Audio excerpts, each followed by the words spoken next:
we were saying that we're going to be doing something new. Well, we are doing something new.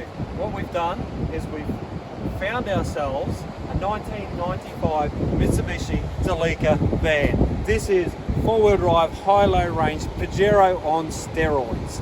This thing is a van and a Pajero. And what we've done is we've turned the whole interior into a camper. So we've taken the 8 seats out, turned it into a camper. What I'll do is I'm going to hand you over to Nikki. She's going to give you a run through for the car. Okay, so here we have converted the back section into a fully functional kitchen. Starting off, we've got our fridge on a fridge slide, so it just slides out here. This is a 40 litre. We prefer to use a Waco. You can use anything, but we choose to use the Waco. We find them just as good as any other brand of fridge, and they're not as expensive either. So a bit of a budget fridge. This at the moment isn't actually turned on. We haven't hooked it up to the dual battery system as of yet, but it's all in there ready to go. That'll be a work in progress for Paul next week. But this all clips out, you push it down and it will lock back into certain sections. I'm not very good at getting it to lock in, but you get the idea, and it all locks back in there. We have our fire extinguisher as well, just in case, and there is a fire blanket, tucked into the side of the fridge as well. Can we come over here? This is our kitchen, so it just pulls out. This has been turned into a sliding drawer. Slightly messy in here at the moment. I've just chucked a whole heap of stuff in here today just to play around and see what I needed to do for storage and things like that. Under here we've got the camp stove, just the single, which I'll pull out to use, etc. But this was a little bit of a brownie point that Paul made me. I wanted this little fold out table thing, and I came home to find that he had made it when he'd finished building the kitchen. So this just unclips out from underneath, and then you just pop it down, throw out the picnic rug, you can sit down, have a little picnic, etc. When you're finished, folds back up and converts back into your tabletop if you so wish. And as I said, this does slide backwards and forwards, which is really handy to get into your space. Underneath here we have all the plumbing system, drain pipe. You can't really see it, but when we hook it up, the grey water pipe, it'll actually run out through here. Now going to the sink area. So this is just some prep space, board, etc. that Paul's made for me as well, which is a great idea, utilising as much space as we possibly can. So then we just pop it off. If I don't want to use it, I can just slide it down the side of the fridge there. But if I want to use it, I can just take it out. So there's our grey water pipe as well.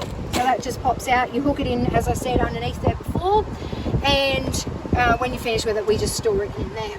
So as you can see, we've put a full caravan sink into this, and we have a full functioning working tap. Now I'll talk to you about this. I've just got to move that out. There we go. So that just pops out. We've got a 20 litre drinking water safe drum put in here. You do need to undo that to let the pressure out, otherwise it won't work very well. But I'll show you how the sink works. So I'll just pop this back in there. Still practicing that. Still practicing. I'll get there eventually. Okay, so this is a fully functioning sink, as I explained. So we just pop this up and push it down.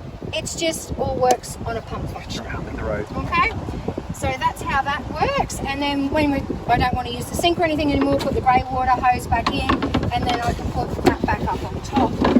We have another pocket, a storage pocket over here, where we're going to put another 20 litre water, so drinking water drum as well. So we'll have the two that we can use for drinking water, washing up, cooking, etc. You look at this is plain pine timber, but it has all been painted with a food safe paint. So it is fully functioning, safe for food prep, all of that sort of stuff, which is what I wanted in the kitchen area. So there's our kitchen, so we'll just close this back up and then we'll take you around to the sleeping area. Okay, so we'll take you into the sleeping quarters. This is still a bit of a work in progress at the moment. We've been sort of chopping and changing ideas and things like that, but this will give you the kind of idea that what we're trying to achieve in here. And we'll obviously do another video later on when we've completely finished the van. So we'll start with the lights in the roof. Paul's changing all of the interior lights to LEDs, but I've also added some cute little fairy lights that we can use at night. So they're just battery operated, don't run off solar or anything like that, so just turn them on and you've got a little bit of lighting for at night when you're finished cooking and etc. So that'll be really cute at night. Then up on the roof I've put Australian map. It's pretty detailed little map, but it's great. We can just lay in bed and discuss where we're going to take our next adventure to. Curtains are 3/4 done, so I've cut them today to size and I've just pinned them together, and I've also cut the runners and put them all up, and then I will eventually sew them tomorrow. Just ran out of time today before we came down to the beach. So this is, you know, awesome. Obviously we're at the beach, as you can see, out through the back at the moment, so you know you can lay in bed, you literally just pull up and there's your camp for the night. In the bedding, we were going to go for a double bed mattress, but it was just too thick. It was like super thick. We lost heaps of headroom. So I scrapped that idea. I've taken it back out and I've put a King's Daddy Deluxe mattress in, which does need a bit of a trim up, which we will do eventually. I don't want to do this because this is from one of our swags, so I'm just going to buy a replacement mattress and then I will cut it. Because they do unzip at the end, so, and they're just foam, so we can just unzip it, trim it where we need to, and then just put the cover back on and just tuck it up. So underneath the bed, we've made it fully like all storage space.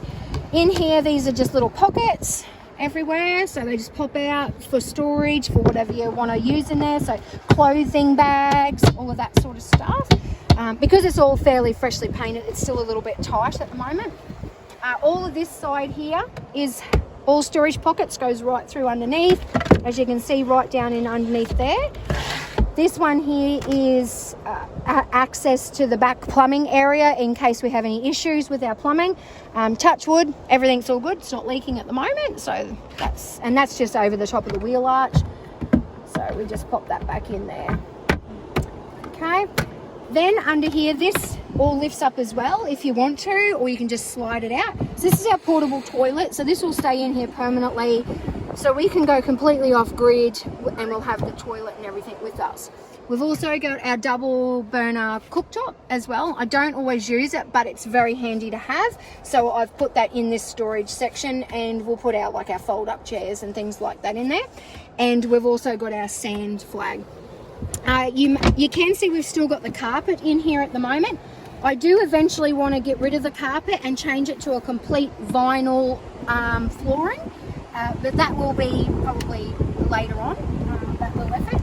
Then we come over to the front, and I've just chucked some old seat covers in. They will change, but we've tried to, this is another reason why I want to take this carpet out, is one, it's a little bit stained, and two, obviously not great for when you're camping, you're at the sand, you know, just all that sort of stuff. So that's why I want to change this to a complete vinyl flooring eventually. Which we've installed the UHF today, so that's just gone and tucked into the pocket where there used to be like a drink thing there that you'd pull out, and it wasn't very sturdy, so we just pulled that completely out, and that's where we've popped the UHF. We just have to buy a little hook, because the one we had doesn't actually fit this part in, so we'll buy a new one and then we'll just mount that there. Also, we will put a dash mat on this as well eventually, because at the moment it's just all vinyl, and just to protect it a bit, we'll buy a dash mat. These seats fold forward as well to help with that mattress, because we'll actually leave that mattress that length, or probably just take a little bit off, only because Paul's a bit taller than I am and he actually hangs over the end of the bed, so we'll just leave a little bit of excess. But these seats will fold forward, that will pop down, and that gives him full length mattress. Then we'll come into the front here. We've actually popped just a little car fridge in here. Don't mind the dirty rag and the mask, COVID. So this is a 15-litre fridge, and you know, just pop up and you've got your drinks there for when you're driving. This will not run off the dual battery system though, because they do chew a bit of power, but it's simply just for when we're traveling and during the day, and we want the drinks up in the front close and handy so we don't have to get out and go into the back fridge and all the rest of it. Eventually we're going to pop a little wooden pocket here as well that'll have a little lid on it so we can store some personal items in here that people can't see, you know, like our purse and things like that. And underneath the seat we want to put a little drawer in underneath this cavity as well for maps and all of that sort of stuff. But there's our little Delica that's been turned into a camp van. As I said, it's not quite finished yet, and we will update later on when it's completely and utterly finished. But there you go. That's what you can do with just any old van that you pick up. You turn it into a camper, and then you've got your mobile home. So coming into the inside bit here, this is the main bit that everyone asks about. It is full. In a minute, I've got the sun in my eyes. It is a 5-speed manual 4M40 turbo diesel. So this is intercooled and everything. Everything on it works. We have our dash in here. The head unit, when it pops up, is all, we close that because we're driving. It is all Apple CarPlay. So you've got your maps, you've got your voice control, the whole lot, so I can send a message without even having to touch anything. Inside you've got your, I don't know if you can see that, inside outside temperature. Inside outside temperature. Battery meter, those things as we know never work. Pulling that out and put the second battery gauge in there. It's done 320,000 Ks. But it's had a new engine in it on 200,000. So it's had the new engine put in at 200,000 Ks. Up under the front here, mind the dust, we've been working on it the last week, cutting all the back out, making it into a camper. 4M40, intercooled turbo diesel. Everything's where it's supposed to be. There's a catch can on it, which is a bonus. There is also dual battery system. This is a factory dual battery system, as this is the winter model. As you see, they're linked together, so it runs at 1360 CCA is what we get out of those two batteries. We've had this thing sitting in the yard for, I think it was close to a week, just running on the batteries, and I still got in it and started it up after 5 days of just sitting there with everything running in the car without having to start it with a solar panel on it, anything like that. So they're doing their job. When we're done, we're putting the roof rack on. I've got a snorkel to go on it the next week. Got a snorkel to go on. I've got the big roof rack with all the light bars on it. I've got the awning to go on the side. I've got our reverse lights to go up there. I've got our reverse camera because we cannot put the, cannot see out the back reversing properly. You use the side mirrors, but we're going to put the reverse camera on anyway. I've got the ensuite going onto this side of the roof rack as well. So you pull the ensuite out, you've got the little toilet out there. That puts our little personal toilet that Nikki showed you, portable toilet. That'll go in the ensuite. We'll also hook up a shower and a hot water bottle or gas system later on, but that's later on. So that is our new Mitsubishi Delica 95 model turbo diesel.